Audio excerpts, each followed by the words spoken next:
Hello students, welcome to our channel Mushrooming Your Knowledge. Today we will discuss about the enzymology part 1. It's a very important topic for your board exams, UG/PG courses and also for the competitive exams. Before starting today's lesson, please collect your notebook and pen to note down the important points. It will be helpful during your future practice. So let's start. So at first you should know what is enzyme, right? Enzyme is basically a biocatalyst. By hearing the term biocatalyst, you understand that bio means it exists in the biological system. That means it can exist in the plant kingdom, in the animal kingdom and elsewhere. And the term catalyze signifies that it catalyzes any reaction. That means it enhances or it increases the rate of any chemical reaction. But after enhancing the reaction, it remains in its own form. That means it does not change its form. So the enzyme is protein in nature. So now you are known about the enzyme. So now comes to the general classification of enzyme. Enzyme is basically divided into two classes. One is simple enzyme and another one is conjugated enzyme. Let's come to the next slide where I am discussing about these two classes. So first come to the simple enzyme. What does it mean? Simple means it is solely composed of the amino acids. No other non-proteinaceous compound is attached with it. Okay. So comes to the next point. That is the conjugated enzyme. The term conjugated signifies that the protein part is attached with something else, something non-proteinaceous part. And the conjugated enzyme is actually called as the holoenzyme, which is functional or active in nature. And it is composed of the cofactor and the apoenzyme, just like our friendship relationship. Like when I meet with my friend, then I make some fun, I do party or something else. We remain active. But during this lockdown period, I am in my room.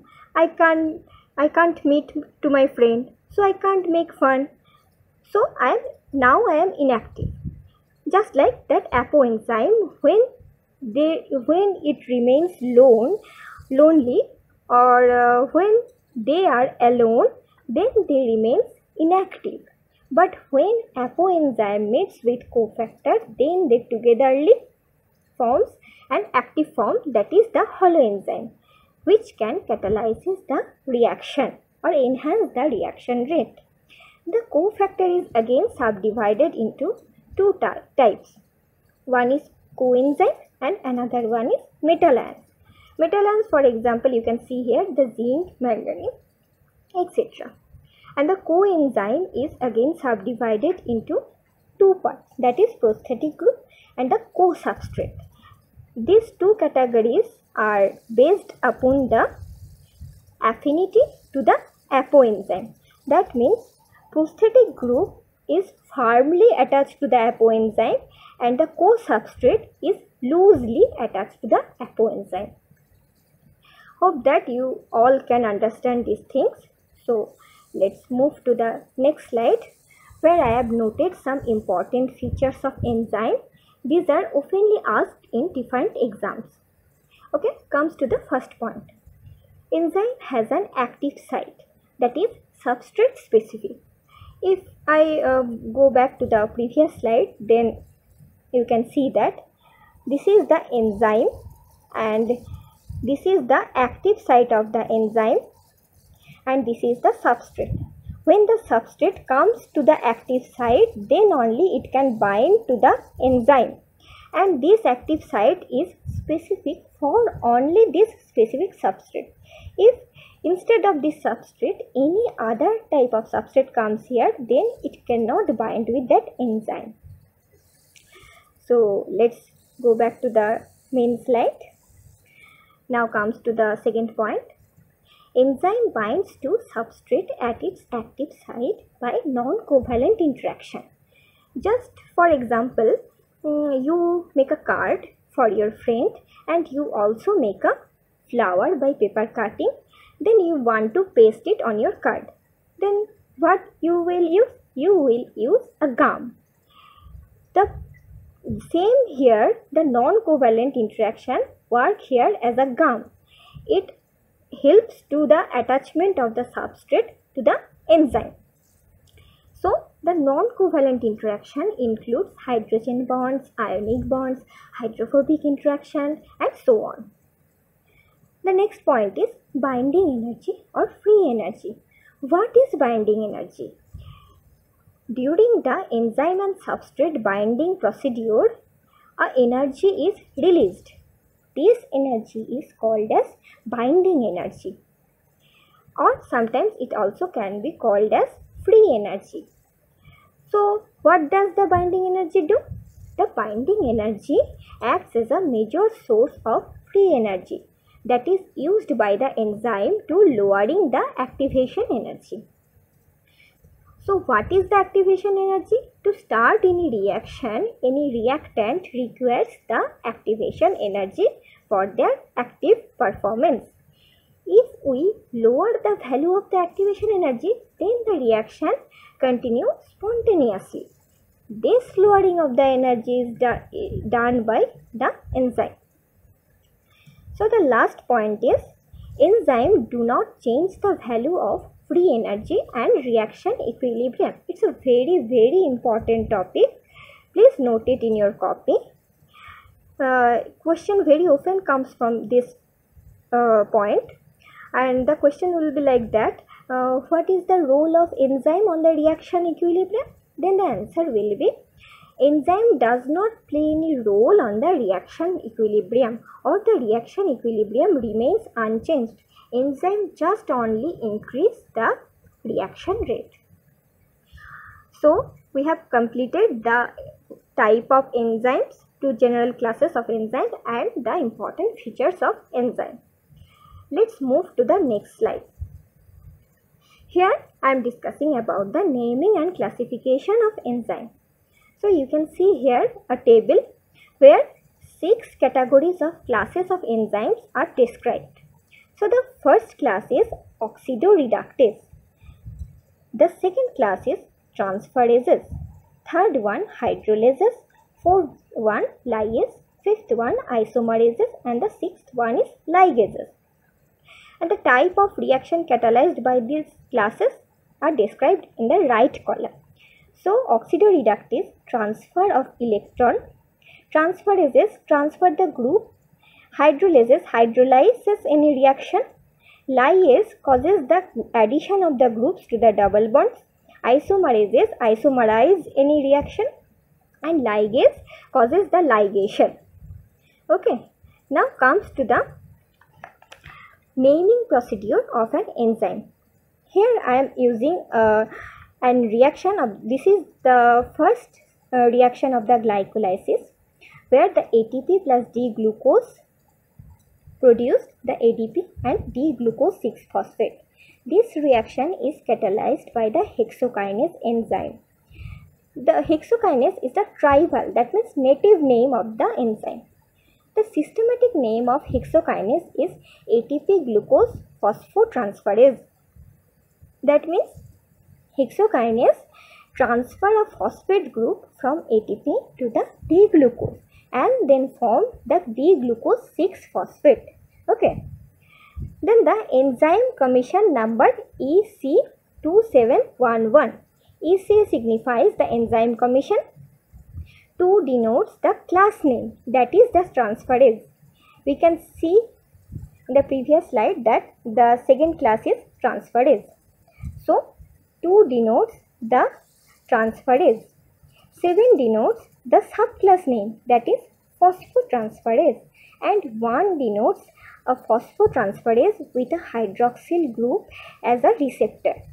And the last one denotes the D-glucose as a phosphoryl group acceptor. That means the D-glucose accepts the phosphate group from the ATP. Okay.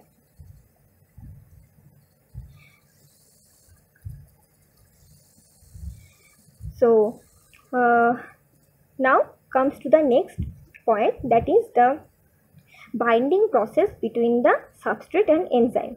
There are two important models are proposed to describe the binding process between enzyme and substrate. The first one is lock and key model.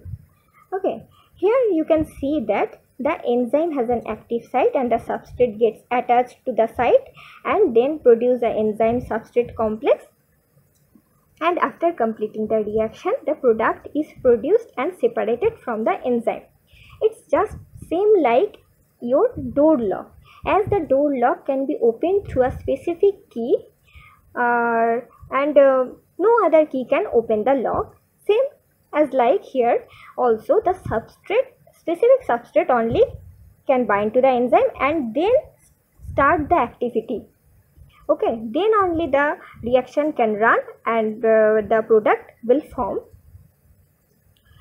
Okay, this next important model is induced fit model. Here you can see that the enzyme does not have any specific active site for the substrate. When the substrate comes to the active site, then the active site change their conformational structure according to that substrate. Then the substrate gets attached to the enzyme and form enzyme substrate complex, and then the product is generated. So we have completed these two important models for enzyme substrate binding. Now we will move towards the very important portion of the enzymology, that is the kinetics of enzyme catalyzed reaction. The model for kinetics of enzyme catalyzed reaction was proposed in 1913 by Michaelis and Benton. They described the relationship between reaction velocity and substrate concentration. Here you can see the reaction that the enzyme and substrate binds to each other and form the enzyme substrate complex, and then they produce the product, and after producing the product gets separated from the enzyme. Here you can see the K1, the K-1 and the K2. Now we will discuss about this constant sign. So what is the K1? K1 denotes the rate of constant for the enzyme substrate complex. The K-1 denotes the rate of constant for the reverse reaction and the dissociation of the enzyme substrate complex to free the enzyme and substrate. Okay, and the K2 denotes the rate constant for the conversion of the enzyme substrate complex to the product and subsequent release of the product from the enzyme.